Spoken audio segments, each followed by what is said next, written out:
estáis aquí, en Qualia, físicamente en Granada, y todos los que estáis, que sé que sois bastantes, los que estáis ahora mismo desde vuestras casas, desde otros sitios, pues asistiendo a esta conferencia, a este pequeño encuentro que tenemos hoy aquí.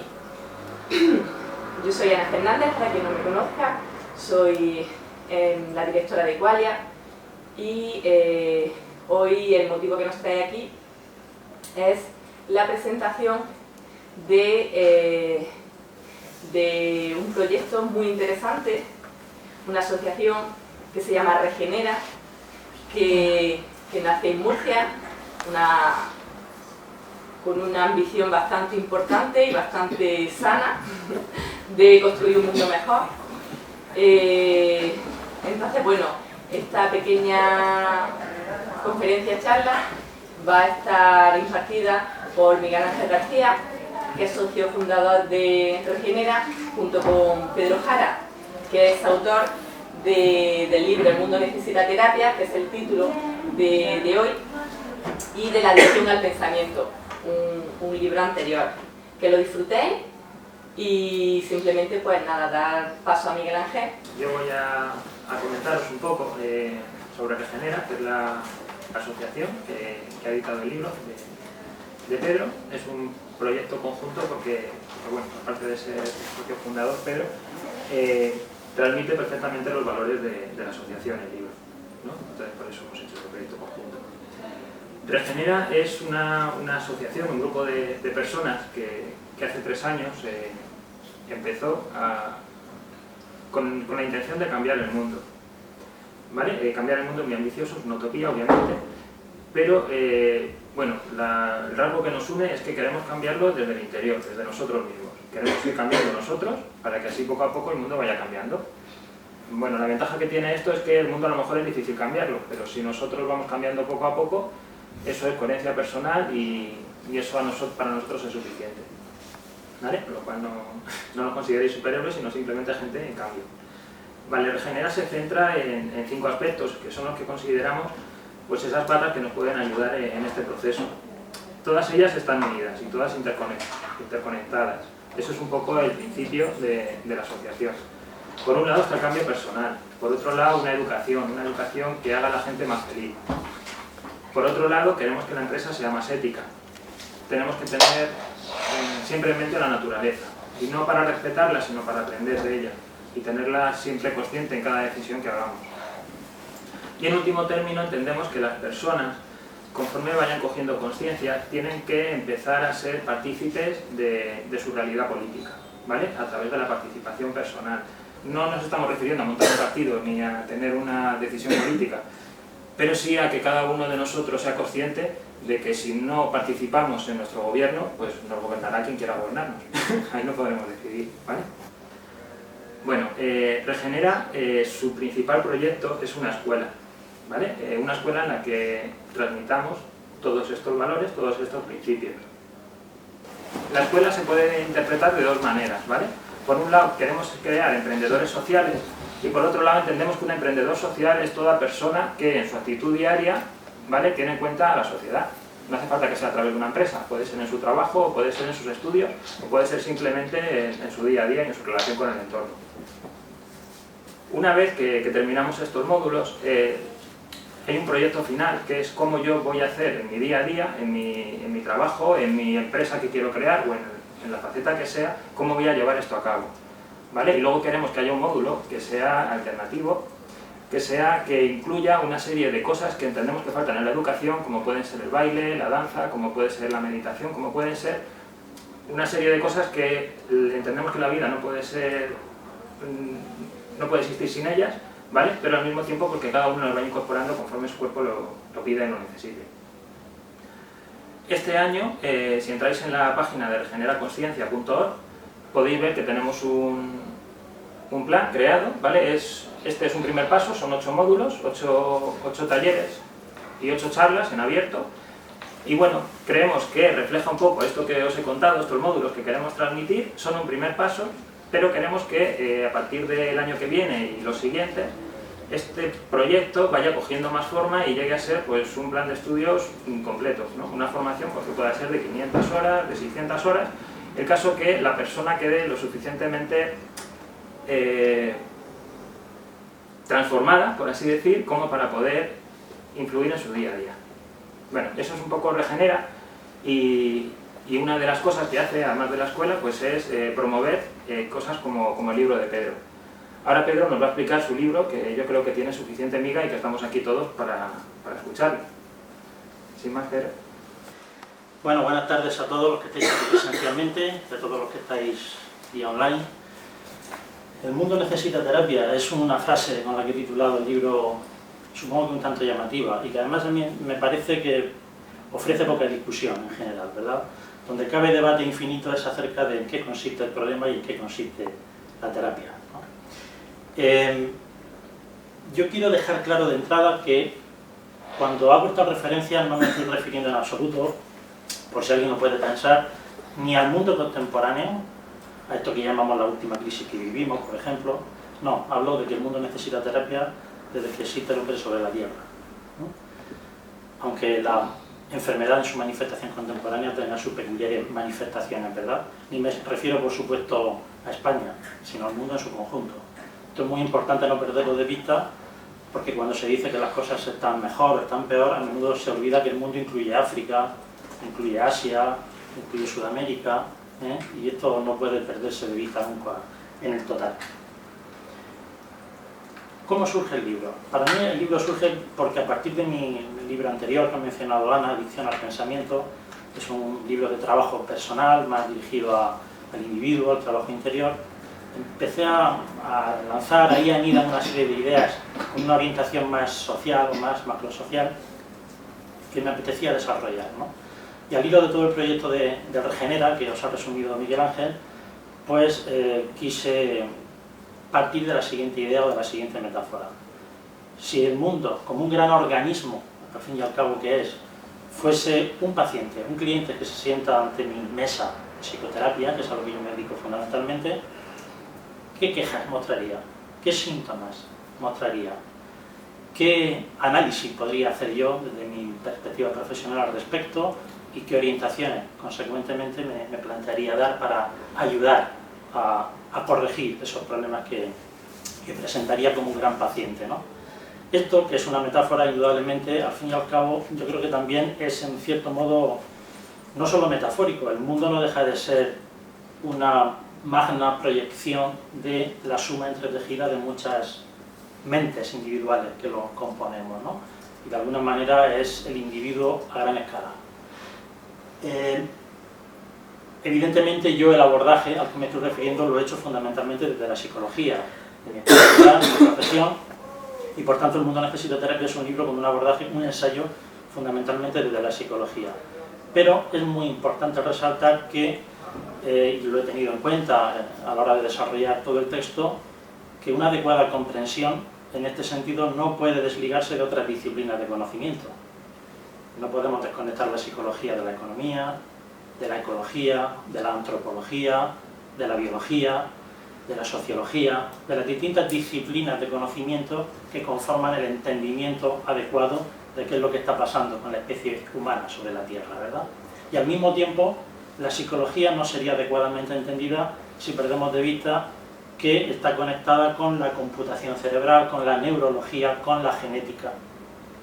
Hago esta referencia porque creo que uno de los primeros problemas, de hecho importantes, que existen en relación a lo que estamos planteando es que cada vez más tenemos una visión muy fragmentada del conocimiento, una visión muy fraccionada, muy atomizada del conocimiento, una hiperespecialización cada vez mayor en todos los ámbitos, que hace que el conocimiento mismo quede por completo sesgado, porque la realidad misma es holística, la realidad misma es sistémica, la enfermedad del paciente al que nos referimos, la humanidad misma es sistémica también, y por tanto cualquier acercamiento, cualquier visión, cualquier diagnóstico o comprensión que podamos hacer al respecto debe ser también sistémico y holístico.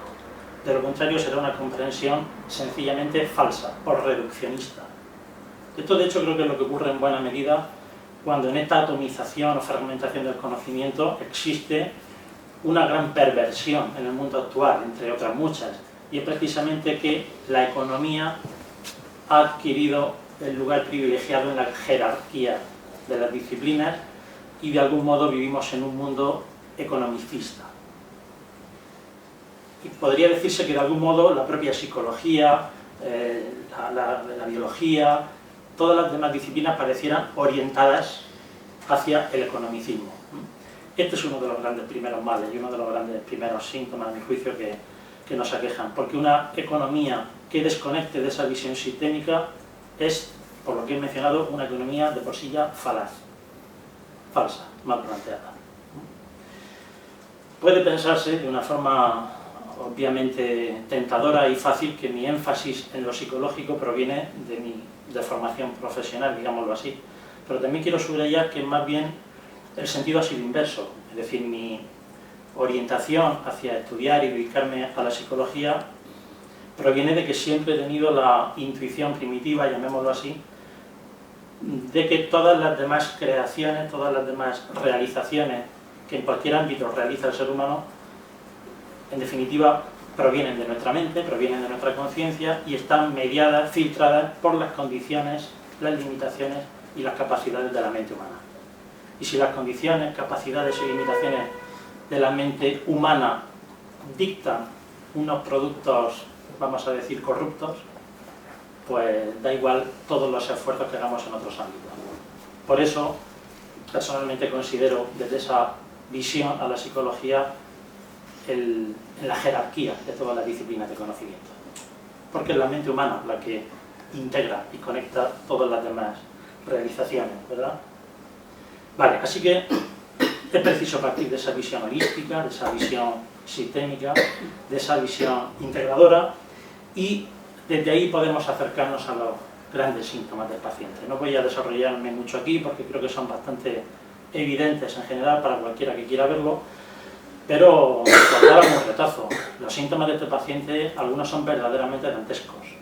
Por ejemplo, hace poco leía, y son datos, que el 1% de la población mundial acapara más riqueza que el otro 99%. Estos son más que cifras, hay que intentar visualizar un poco lo que implica y es un síntoma verdaderamente dantesco. Esta profunda desigualdad que ha existido a lo largo de toda la historia y que de algún modo sigue acrecentándose es un síntoma bastante grave que implica unos niveles de pobreza en el mundo extremos. La pobreza siempre es algo relativo y comparativo entre distintos sectores, ámbitos y personas, pero en definitiva la brecha de la desigualdad sigue abriéndose de una manera poderosa. A pesar de nuestro supuesto civismo sigue habiendo muchas guerras continuamente desplegadas por el mundo.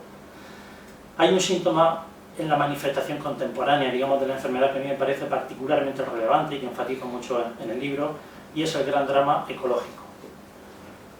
El gran deterioro de la naturaleza, que está en unos niveles cada vez más cerca o tocando la irreversibilidad en muchos aspectos.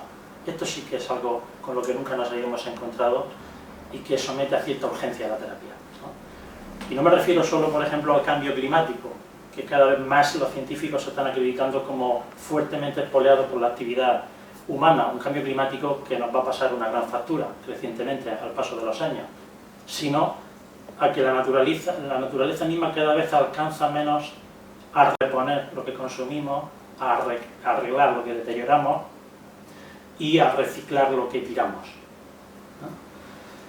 Porque vivimos en un mundo geográficamente limitado, no se nos olvide, y estamos cada vez más tocando los límites de la capacidad de regeneración de la naturaleza en ese sentido. Este es un síntoma, me parece, que bastante grave.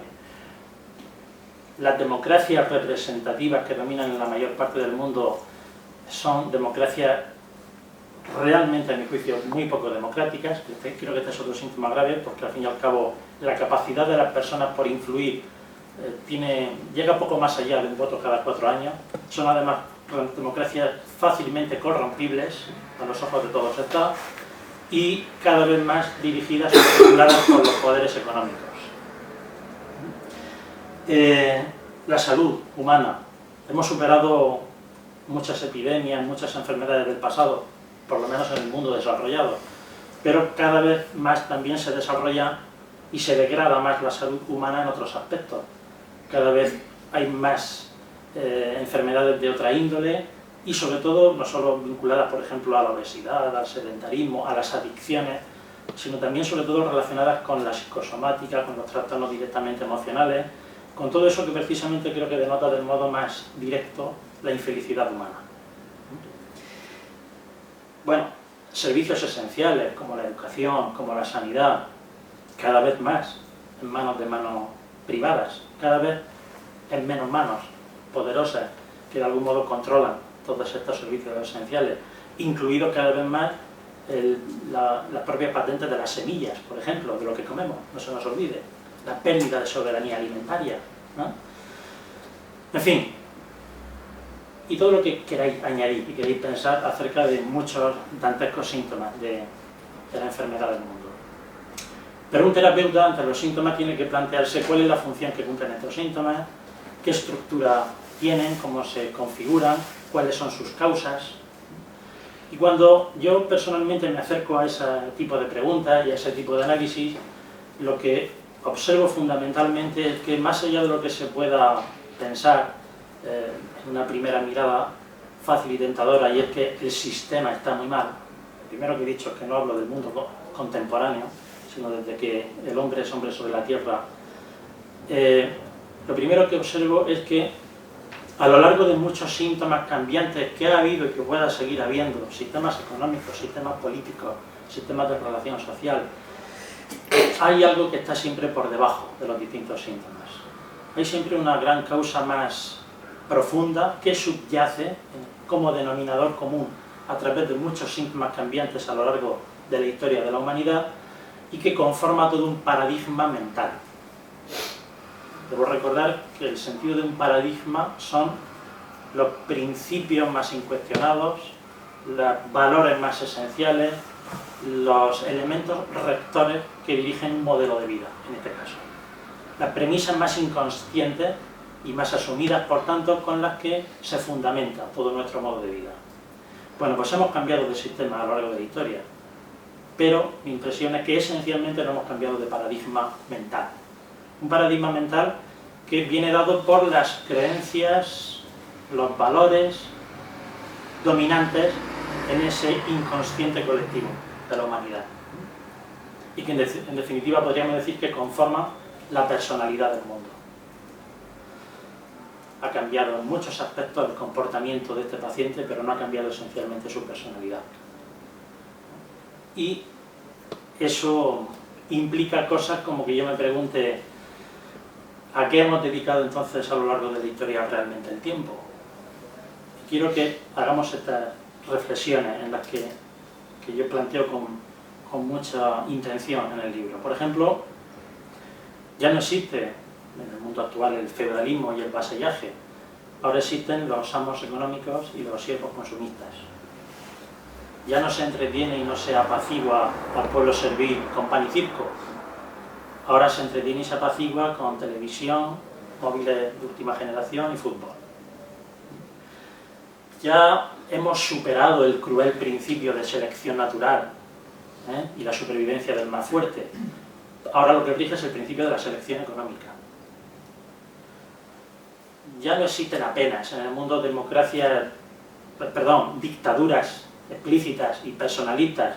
Ahora lo que existe es la pseudo-dictadura, que consiste en un voto cada 4 años entre no muchas opciones de respuesta, con diferencias la mayor parte de las veces bastante superficiales.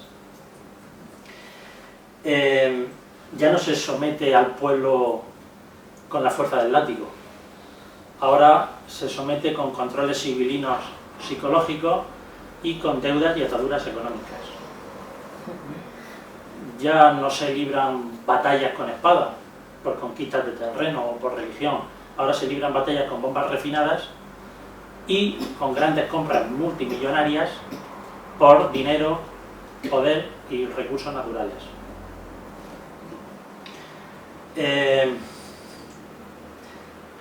Los países ya no compiten entre sí por un trozo de tierra más. Ahora los países compiten por tener un nivel económico cada vez más alto, y sobre todo más alto que el de al lado, ¿no? Ya apenas existen, como mencionaba antes, las cruentas epidemias del pasado. Ahora existen otro tipo de enfermedades que implican otro tipo de sufrimiento y que en todo caso alienan nuestra mente. En definitiva, uno puede pensar, bueno, pero es indudable que hemos mejorado muchas cosas a lo largo de la historia. Yo voy incluso a cuestionar esta premisa del paradigma, ¿eh? Porque cuando se dice esto de que hemos mejorado muchas cosas, creo que siempre se piensa, consciente e inconscientemente, fundamentalmente en el mundo desarrollado, en el primer mundo, olvidando u obviando que existe otra parte del mundo absolutamente infradesarrollada para que el primero pueda existir tal como existe. Que esta es una afirmación, esta es una aseveración que muchos pueden cuestionar, pero que resulta incómoda de asumir, ¿eh? Y fundamentalmente por eso se cuestiona, porque necesitamos un tercer mundo que provea de recursos minerales baratos al primer mundo, que permita la deslocalización de la producción, que hace que aquí podamos comprar cosas baratitas, o que pueda actuar como vertedero de residuos contaminantes, sobre todo, y que de algún modo conforma la base de la gran pirámide capitalista. Una pirámide que requiere una estructura precisamente de esa índole, ¿no? De manera que ciertamente existe más abundancia que nunca en una parte de la Tierra, pero existe también más pobreza que nunca en otra parte. Existe más riqueza en muchos sentidos y más estrés. Tenemos más comodidades y servicios y menos tiempo también. Tenemos más esperanza de vida y tal vez menos sentido para vivirla. El analfabetismo ha desaparecido en la mayor parte del mundo. Ahora lo que no sabemos leer, o leemos con mucha dificultad, es el lenguaje de la naturaleza. En eso sí somos bastante analfabetos. Tenemos energías mucho más potentes y también mucha mayor toxicidad y contaminación. De manera que, ¿a qué hemos dedicado el tiempo? Porque un conocimiento precisamente básico dentro de esa visión sistémica o holística a la que me refería al principio, un conocimiento básico que nos dice la cibernética es que en un sistema, cuando no cambia de manera esencial la estructura del sistema, a nivel paradigmático, como antes mencionaba, la cantidad total de maldad permanece constante, aunque cambien 1000 veces la forma y el lugar en que se aplica o cómo se manifiesta esa maldad, por decirlo así, ¿eh? Es como si hubiéramos ido a lo largo de la historia cambiando la sociedad de sitio. De algún modo, movernos dentro de un paradigma mental es como movernos dentro de un círculo, ¿eh? El pensamiento es un paradigma como el círculo es al movimiento. Mucho aparente cambio, pero siempre moviéndonos dentro de un mismo y esencial patrón. Precisamente, cuando a lo largo de los diferentes movimientos reformistas que ha habido a lo largo de la historia no hay un cambio esencial, estructural, porque estoy hablando de que incluso grandes revoluciones de la historia, revolución rusa, revolución industrial, revolución bolchevique, lo que queráis, no han alterado de manera significativa este gran paradigma al que me estoy refiriendo, que diría que es un paradigma fundamentalmente, yo lo llamo egoico, un paradigma del ego. Un paradigma del ego yo creo que se define, así lo planteo, fundamentalmente por 4 principios que lo rodean todo, o que lo abordan todo. Principios de autoimportancia, principios de competición, de competitividad, de comparación respecto a los demás, personas, países, lo que sea, y consiguientemente principios de diferenciación respecto al otro. Estos grandes principios del paradigma egoico, del paradigma del ego que domina la personalidad del mundo, es lo que estoy ilustrando como ha tenido reformas puntuales a lo largo de la historia que no han alterado el patrón esencial. Y esto lo quiero señalar, creo que es uno de los grandes problemas de lo que podríamos llamar los planteamientos reformistas. Es decir, evidentemente existen problemas en el ser humano que requieren medidas de cierta urgencia, que requieren ciertas atenciones, pero que resultan peligrosas, a veces, yo lo que quiero señalar, porque esto quizás no siempre se ve como se debiera. Existen a veces un peligro que se pierde de vista en los planteamientos reformistas, aunque sean reformas aparentemente a mejor, porque el planteamiento reformista crea apaciguamiento y conformismo. A menudo nos conformamos porque algunas cosas mejoran y dejamos de aplicar nuestros mejores esfuerzos para ir a la raíz del problema y exigir y procurar y trabajar por los cambios profundos que realmente debemos reclamar y debemos practicar. Cosas como, por ejemplo, la propia política de becas. Se habla mucho de que debe haber una política de becas justa, o la redistribución fiscal. Si la fiscalidad es más o menos progresiva, o cuando se hace una fiscalidad aparentemente más igualitaria, o una política de becas que podemos entender como más o menos adecuada, es fácil pensar que las cosas van bien. Y desde luego es mejor que no exista eso. Pero digo, el peligro es que en ese tipo de planteamientos perdamos de vista que estamos maquillando el trastorno del paciente. Y como pasa en las consultas individuales, a menudo el paciente cuando está un poquito mejor cree que ya no hace falta seguir y lo único que ocurre es que antes o después vuelve a dar la vuelta atrás, ¿no?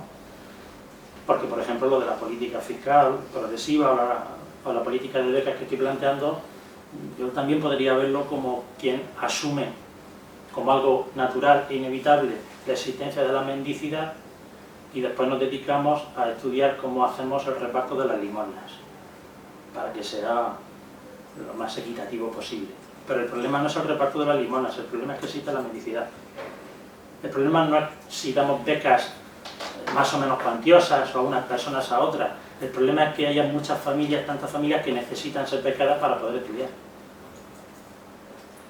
El problema es que se plantea hacer una redistribución fiscal en lugar de limitar la adquisición. En lugar de cuando ya he adquirido y me he forrado, que ahora me digan tienes que pagar más impuestos por aquí. El problema es que permitimos que se desarrolle el problema para después plantear soluciones puntuales que pueden, como digo, apaciguar esos ánimos, ¿no? Así que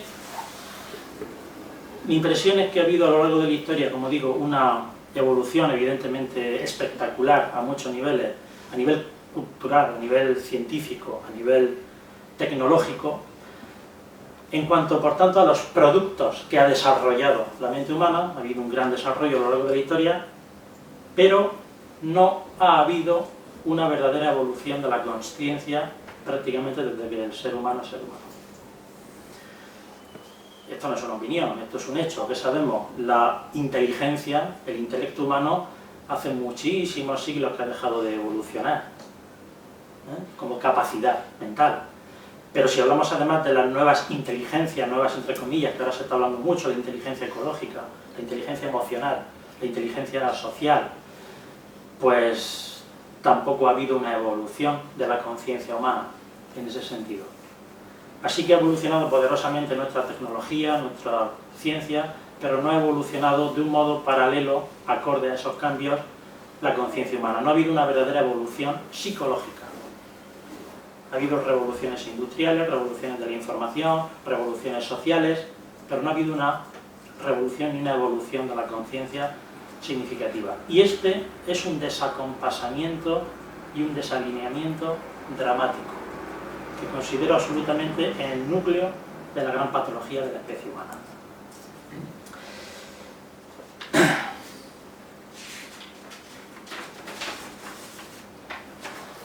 Bueno, en consonancia con esta comprensión, en consonancia con estas cuestiones que estoy planteando, en el texto desarrollo diversas creencias disfuncionales, diversas creencias irracionales que dominan en la mente de la humanidad, de modo general, pero quiero destacar aquí un par de ellas, que me parecen simplemente particularmente significativas. Por ejemplo, esa que se podría formular como ensanchar nuestros límites de influencia en el mundo, en base al desarrollo de la globalización, es un signo de progreso. Esta es una creencia profundamente disfuncional, que mantenemos actualmente.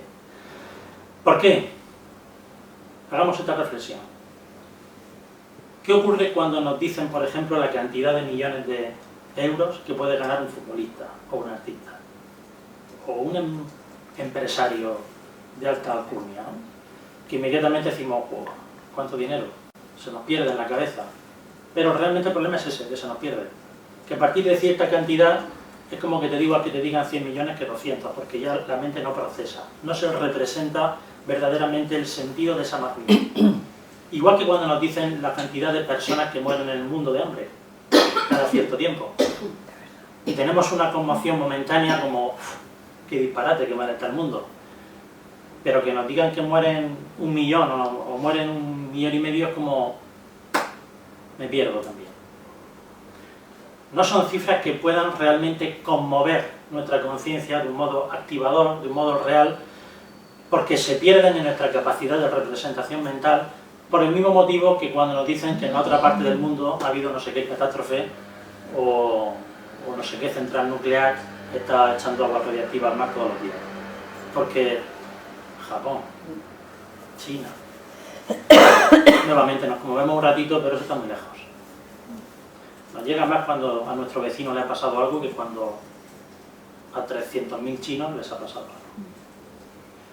Porque lo que estoy intentando ilustrar con estos ejemplos es que la capacidad de la mente humana para representarse la realidad, para representar la cantidad, para representar el espacio, para representar la intensidad, la capacidad de la mente, de representación de la mente humana es limitada. Esto es un hecho, ¿no? Lo cual no tendría por qué ser un especial problema en un mundo enteramente natural, hipotéticamente. Es decir, la larga evolución del ser humano ha configurado nuestra mente para, por ejemplo, tener una tendencia egocéntrica natural. No perdamos de vista que el egocentrismo tiene un sentido natural, adaptativo. Igual que el cortoplacismo, la tendencia a pensar a corto plazo. Pero es que esto, en un mundo, insisto, enteramente natural, esta programación natural no sería un problema. Imaginemos, por ejemplo, las tribus que todavía hoy en día existen, por ejemplo, en el Amazonas, viviendo según parámetros muy primitivos, o lo que sabemos que podría ser el hombre del Paleolítico. En una tribu de esta índole, las acciones de un ser humano tienen un alcance muy pequeño.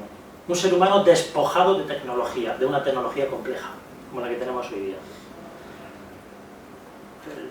La persona de una tribu no se preocupa más que de conseguir alimento para algún día después, o prendas, para vestir, pero nada de planes de pensiones, por supuesto, ni de préstamos hipotecarios, ni este tipo de cosas. Su mente no iba tan allá, ¿verdad? Y por tanto, cualquier acción, incluso cualquier acción que pudiera deteriorar el medio ambiente, por ejemplo, es fácilmente reciclable por el gran organismo planetario. Ahora bien,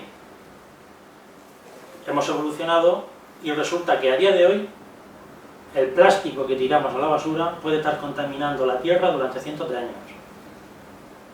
Que el kiwi que nos comemos aquí puede estar viniendo, zarpando desde Nueva Zelanda en un barco cargado de kiwi, contaminando todo el mar y gastando un montón de energía. Que la camiseta que nos ponemos a lo mejor la están fabricando unos niños en Bangladesh, no sé cuántos miles de kilómetros. Con mano de obra barata, por supuesto. En definitiva, la acción del hombre moderno con una compleja tecnología, con una compleja y potente tecnología, tiene un impacto en el tiempo y en el espacio espectacular.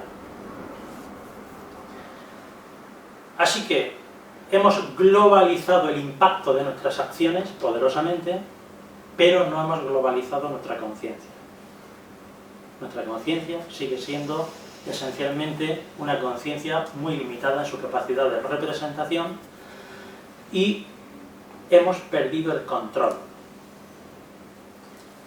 Digamos que, si no en la intención, en los resultados, de hecho, el hombre actual tiene mucho más difícil ser bueno que el hombre primitivo. El hombre primitivo sabía cuándo era bueno o cuándo no lo era, o podía saberlo. Hoy día podemos estar atentando contra nuestros propios valores, podemos estar atentando contra nuestros propios principios y no saberlo. Porque no sabemos si el dinero que tenemos en nuestra cuenta de ahorro en el banco está potenciando negocios que no queremos que potencie. Porque no sabemos de dónde viene esa camiseta que nos hemos puesto, porque no sabemos de dónde viene ese kiwi, o qué va a pasar con ese plástico, o tantas otras cosas. Es decir, es prácticamente imposible, ni siquiera queriendo a día de hoy, mantener el control de nuestras acciones, o del resultado del impacto de nuestras acciones. Igual que a nivel de organización social desde la antigua tribu hasta los millones de habitantes hacinados en ciudades, a día de hoy es una complejidad organizativa a nivel social que también implica muchos tipos de desacompasamiento dramático a la hora de satisfacer las necesidades naturales del ser humano. Así que, en resumen, cuando el progreso de nuestra tecnología y el progreso de nuestra cultura requeriría precisamente una ampliación coherente y consecuente de nuestra conciencia que nos permitiera mantener el conocimiento y el control sobre lo que estamos haciendo, resulta que nuestros paradigmas y nuestros sistemas de funcionamiento siguen yendo en la dirección opuesta, potenciando el cortoplacismo, potenciando el egocentrismo, potenciando el paradigma del ego. Es un desacompasamiento, como digo, dramático, que considero absolutamente en el núcleo de la gran enfermedad del mundo. Porque si hubiera una globalización de la consciencia, lo primero que esa consciencia percibiría es la necesidad de recoger hilo, de volver en muchos sentidos a lo local, a lo pequeño, a lo cercano, a la placidez, a lo sencillo, al silencio. Eso es lo primero que entendería una mente humana con una consciencia mucho más amplia, ¿no? Porque de lo contrario, como ilustro, como pongo de ejemplo en el libro, es como si hemos construido una cuchara tan pesada que no pudiéramos sostenerla para comer. Sería de género tonto. Creo que en a este ejemplo se parece en buena medida a lo que hemos hecho con nuestra construcción en general. Otra creencia profundamente disfuncional que quería señalar es la que alude a que el ser humano es egoísta y competitivo por naturaleza. Muchos no compartirán, de hecho, o mejor dicho, muchos no compartirán teóricamente esta creencia, pero de hecho es una creencia que está rigiendo en nuestra dinámica institucional, en nuestra dinámica legal. Bueno, si nos vamos a las constituciones de la mayoría de los países del mundo, no es así.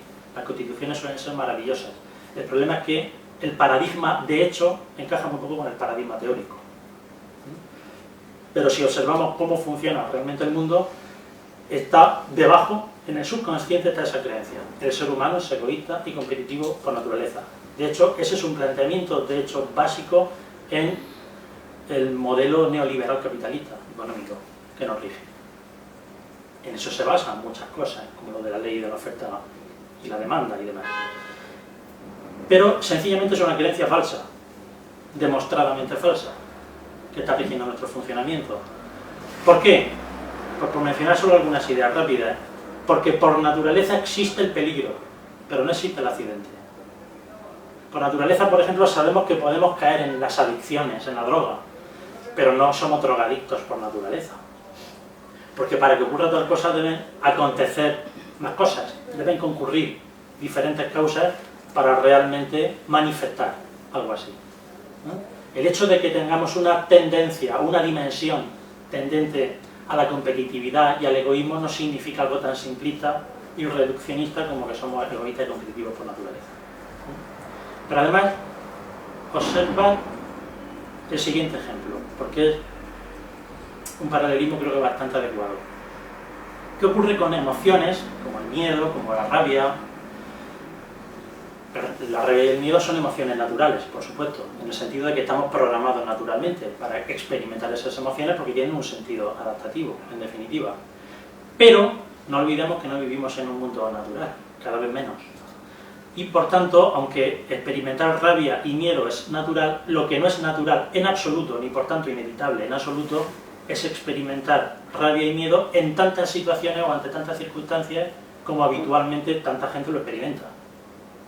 No es natural enfadarse por ciertas tonterías por las que a veces nos enfadamos, no es natural tener miedo a cosas absolutamente absurdas que temer, y sin embargo todos los días los terapeutas nos enfrentamos a reacciones como estas que precisamente tenemos que corregir, y son corregibles, en esencia.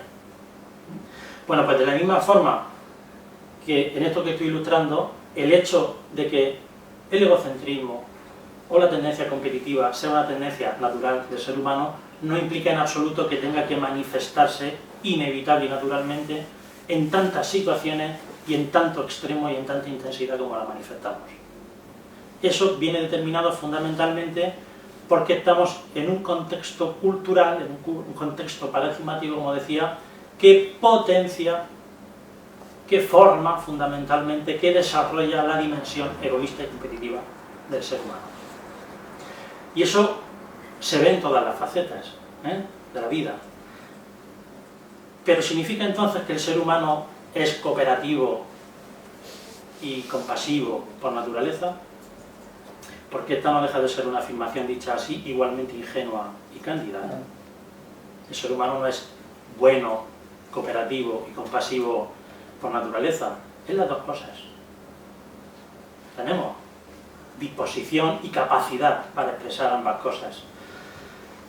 El problema, como digo, es que nuestro contexto de desarrollo, nuestro contexto mental potencia fundamentalmente la primera dimensión que la segunda.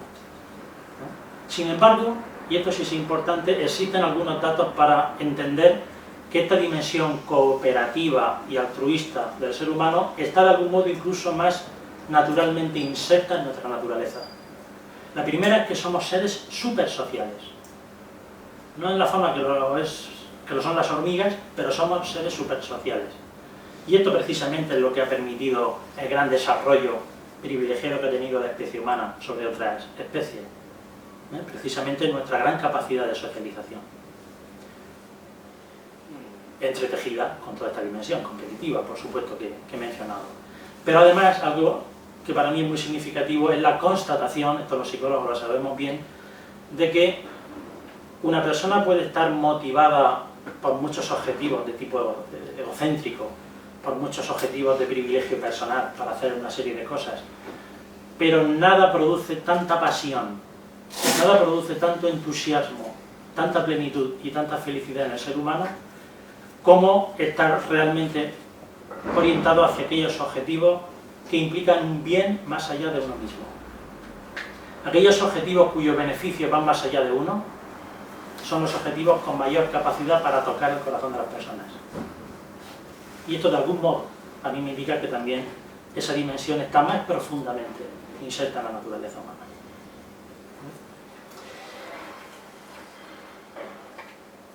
Bueno, decía que esta creencia sobre la competitividad, que este paradigma egoico está de algún modo en toda la esfera de nuestro comportamiento, de nuestros modos de vida, ¿no? Por ejemplo, la educación. ¿Qué decir tiene la economía, por ejemplo, o en la política? Pero ¿qué pasa con la educación? Quiero hacer una pequeña referencia aquí. La educación actual es una educación fundamentalmente productivista. Es decir, eminentemente orientada al mundo del trabajo, eminentemente orientada a formar trabajadores, a formar profesionales. En ese sentido, es una educación al servicio de la economía también.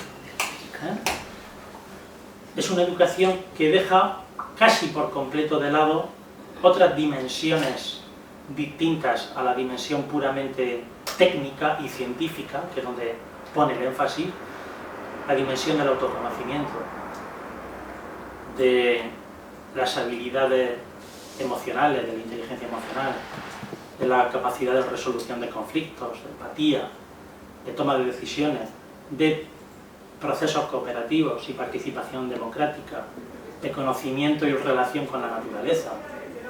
¿Qué pasa con todas estas dimensiones de la conciencia humana, precisamente? Porque nuestra educación no las toca, o las toca de una forma muy lateral. Sin embargo, pone un énfasis muy grande en el desarrollo de los conocimientos científicos y tecnológicos.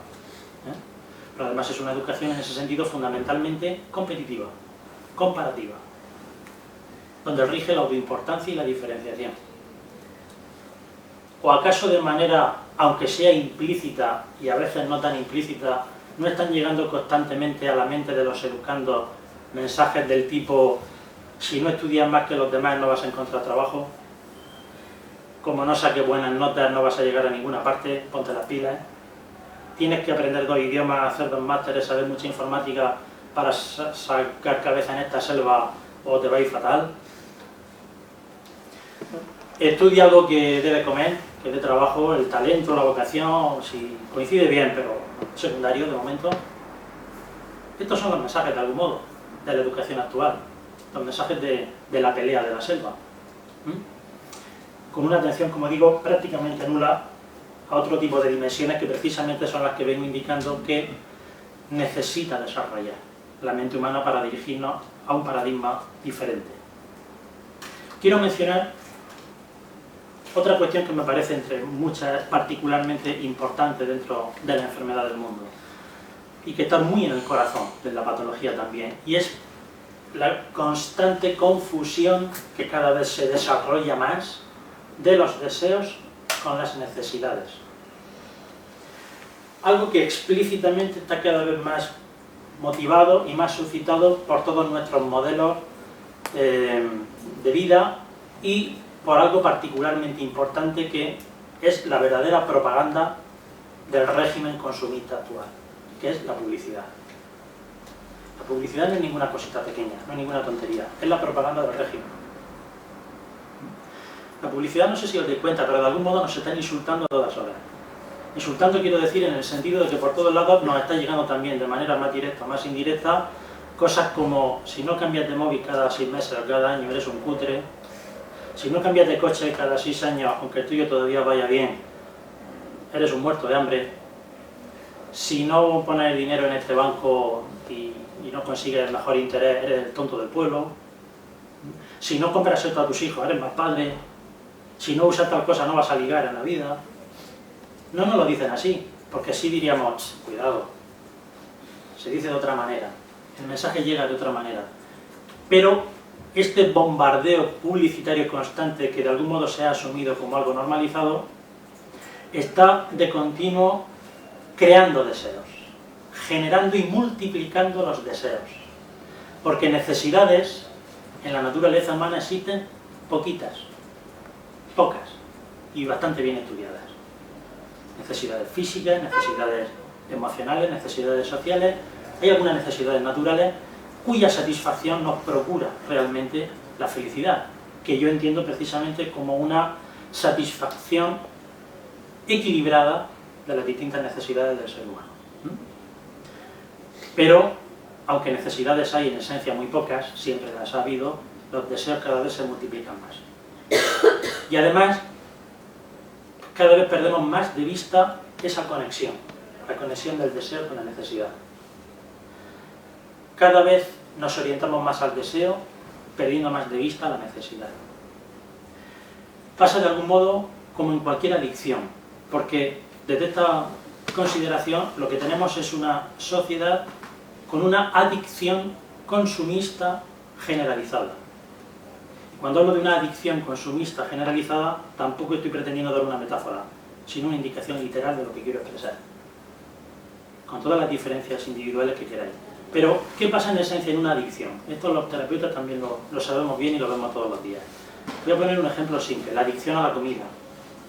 Cuando una persona es adicta a la comida significa que no simplemente come para satisfacer una necesidad biológica o secundariamente para vertebrar una situación social, sino que come para matar el aburrimiento, para calmar la ansiedad, para no sentirse culpable de algo, para no pensar, o para evitar tener precisamente contacto social con otras personas, con las que se sienta atemorizada. Es decir, cuando un acto tan natural como el comer, por eso lo pongo de ejemplo, empieza a cumplir una serie de funciones que no le corresponden natural y adecuadamente al acto de comer, como matar el aburrimiento, calmar la ansiedad, etcétera, etcétera, entonces es cuando el comer se puede convertir en un acto compulsivo. Y aparece la bulimia, y aparece la obesidad, y aparecen estas cosas. Porque estoy intentando satisfacer unas necesidades profundas y naturales a través de unas acciones que no son adecuadamente satisfactorias para eso. y que solo me proporcionan una satisfacción momentánea, parcial y precaria, pero mantienen una insatisfacción profunda de hecho. Por eso nunca como lo suficiente. Porque realmente no estoy llenando el hueco que tengo. Así que aquellas actividades que de un modo más natural y más armónico podrían satisfacer esas necesidades quedan desatendidas. No hago lo que apropiadamente tengo que hacer para calmar la ansiedad, para tener buenas relaciones, para no aburrirme, porque derivo hacia el deseo compulsivo hacia la comida. Las personas que tienen adicción a las compras, y esto ya nos conecta más directamente con la gran adicción consumista, las hay, personas que compran 40 bolsos que no necesitan y se pulen la tarjeta de crédito y después se sienten culpables por ello, cosas de esta índole. Les ocurre exactamente el mismo planteamiento. Todos los que hemos trabajado con ellos hemos apreciado que son personas con una profunda carencia y un profundo vacío en el nivel afectivo. Generalmente son personas con un especial vacío de amor. E intentan, lo mejor que saben, han aprendido o están condicionados, o de la forma que les resulta más asequible, a través de lo material, calmar esa sed. Como obviamente las compras nunca pueden calmar esa sed, más que momentáneamente, que uno tiene una alegría, una sensación de llenado puntual, por eso nunca compran lo suficiente. Bueno, pues sin llegar a los extremos que podría considerarse de una persona con una adicción reconocida a la compra, este es exactamente el mismo mecanismo que existe protocolizado en nuestra sociedad. La publicidad y todo el régimen capitalista actual está constantemente induciéndonos unos miedos, el miedo a la mediocridad, el miedo a quedarnos detrás, el miedo a no poder ganarnos la vida, el miedo a ser menos que el otro, el miedo a ser mal padre, el miedo a ser mal... Nos induce constantemente unos miedos y después nos vende la esperanza para salir de ellos. Previo pago, por supuesto. A través del consumo. Y en esto el dinero juega un papel fundamental. El dinero es el gran símbolo de nuestra cultura que nos permite acceder a la inmensa mayoría de deseos. Así que hay que trabajar las horas que haga falta y dejar de lado necesidades fundamentales del ser humano y obsesionarse con la cuestión económica y consumista para mantener una infelicidad y una insatisfacción profunda de hecho. Es muy importante apreciar, como digo, que todo este tipo de cuestiones que estoy planteando no son algo realmente demasiado consciente en la mayoría de los seres humanos. Precisamente esa inconsciencia es la que alimenta que todo este paradigma y todo este mecanismo siga funcionando de esa manera. Y podemos pensar que entonces habrá que buscar buenos líderes políticos, líderes económicos, líderes sociales, a todos los niveles, que busquen soluciones y que procuren una mayor igualdad y una mayor felicidad y una mayor armonía en el gran paciente del que estamos hablando. Pero no debemos olvidar, en primer lugar, que nuestros líderes a todos los niveles no son sino la encarnación de la mente de la humanidad. Y que por tanto, a cierto nivel, bueno, los elegimos nosotros, los aupamos nosotros, todos los demás, y por tanto de algún modo reflejan, representan a la sociedad de base. Y no podemos esperar, por tanto, que ellos lo hagan. Por ese motivo, y por otra cuestión que quiero señalar, y es que, lógicamente, cabe esperar una cantidad proporcionalmente muy elevada de personas incompetentes en los puestos más altos de nuestras jerarquías. ¿Por qué? Dos mecanismos. Uno, la compensación. Hay un mecanismo que los psicólogos llamamos de compensación, un mecanismo de defensa, catalogado desde hace mucho tiempo, que dicho simplemente consiste en esa tendencia bastante automatizada e inconsciente también, que tenemos las personas a hacer esfuerzos desmedidos en unas áreas de nuestra vida para compensar carencias en otras áreas. Es un poco también como lo que planteaba en la cuestión adictiva, ¿no?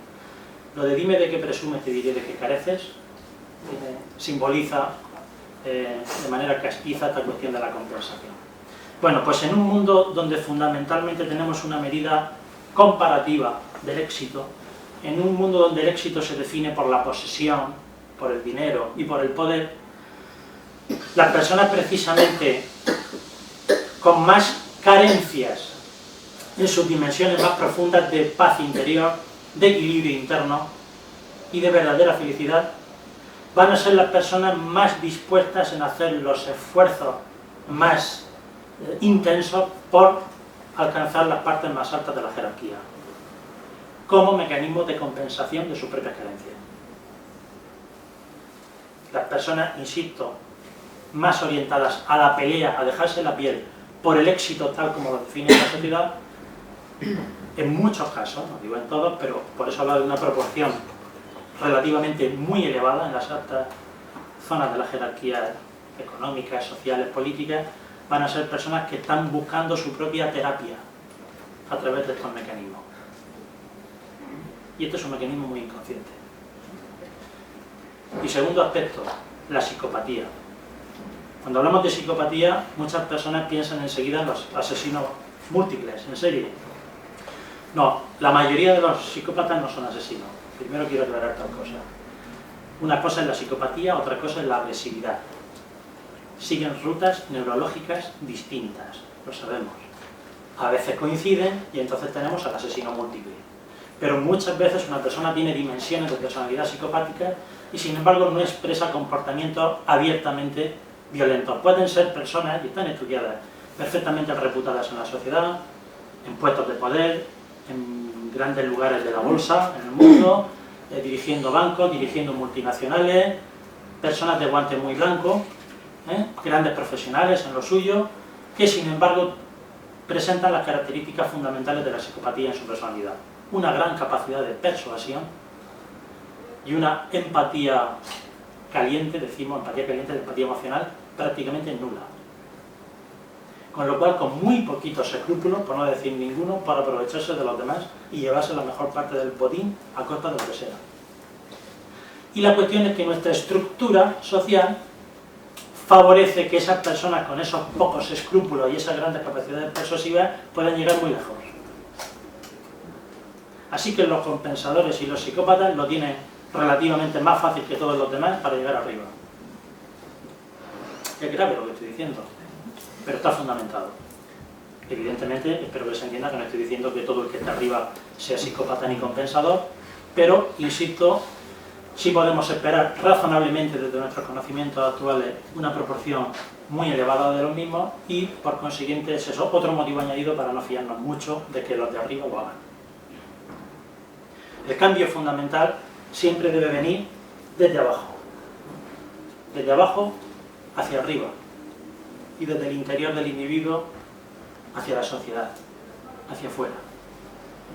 Y este cambio interior, y este cambio desde lo pequeño, desde abajo, desde la base y desde nuestra propia conciencia, es algo a lo que a menudo se alude, pero que generalmente se deja de lado.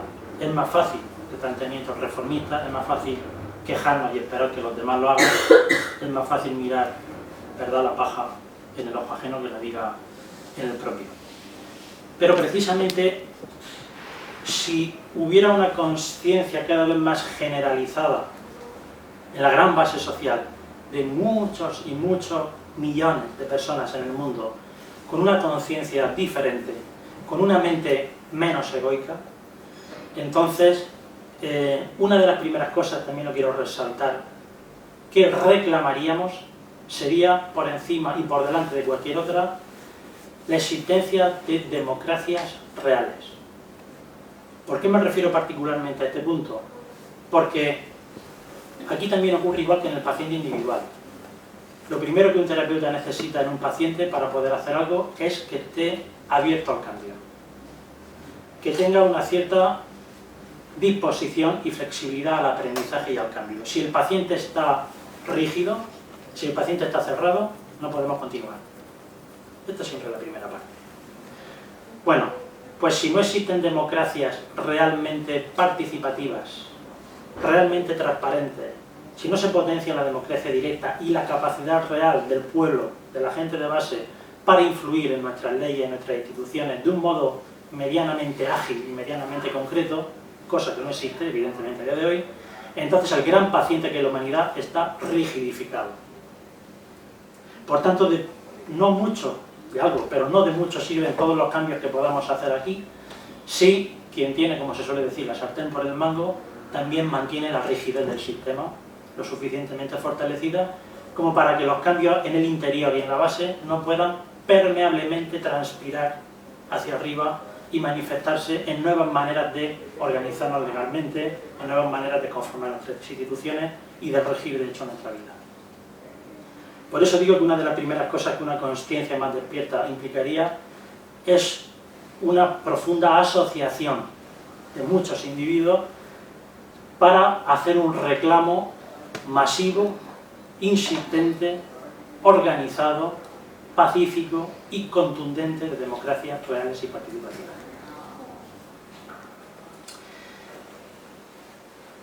Hay un núcleo en la orientación terapéutica que, para no extenderme, yo podría plantear en el libro Desarrollo más cuestiones específicas en modo de alternativa. Por todo lo que estoy diciendo, de algún modo lo que planteo es que el ser humano necesita orientarse hacia un paradigma de funcionamiento, hacia un paradigma mental, no del ego, lo que yo llamo un paradigma naturalista.